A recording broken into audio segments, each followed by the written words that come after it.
Everyone, கமலின் 237வது படம் குறித்து வந்த அதிரடி அப்டேட். இணைந்த முன்னணி இசையமைப்பாளர். தமிழ் சினிமாவின் முன்னணி நட்சத்திரமாகவும் உலக நாயகன் என்றும் அனைத்து ரசிகர்களாலும் கொண்டாடப்பட்டு வருபவர் நடிகர் கமல்ஹாசன். இருப்பினும் உலக நாயகன் பட்டமே வேண்டாம் என அவர் சமீபத்தில் அறிவித்துவிட்டார். இவர் நடிப்பில் கடைசியாக ஷங்கர் இயக்கத்தில் இந்தியன் 2 திரைப்படம் வெளிவந்தது. ஆனால் இந்த திரைப்படம் எதிர்பார்த்த வசூல் பெறாமல் தோல்வியடைந்தது.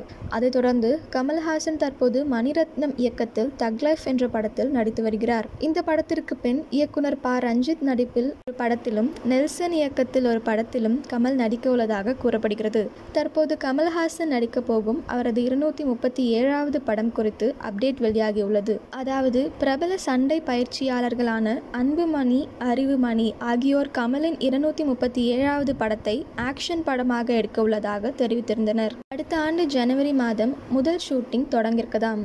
இந்நிலையில் ஜி.வி. பிரகாஷ் தற்போது கமலின் 237வது படத்திற்கு இசையமைக்குள்ளதாகவும் தகவல் வெளியாகியுள்ளது. ஜி.வி. பிரகாஷ் சமீபத்தில் கமல் தயாரித்த அமரன் படத்திற்கு இசையமைத்திருந்த நிலையில் அது பெரிய ஹிட் ஆனது. அதனால்தான் தனது படத்திற்கும் அவரையே கமல் ஒப்பந்தம் செய்திருக்கிறார். உலக நாயகனோட இந்த அப்டேட் பற்றி நீங்கள் என்ன நினைக்கிறீங்க அப்படின்றத கமெண்ட்ல சொல்லுங்க.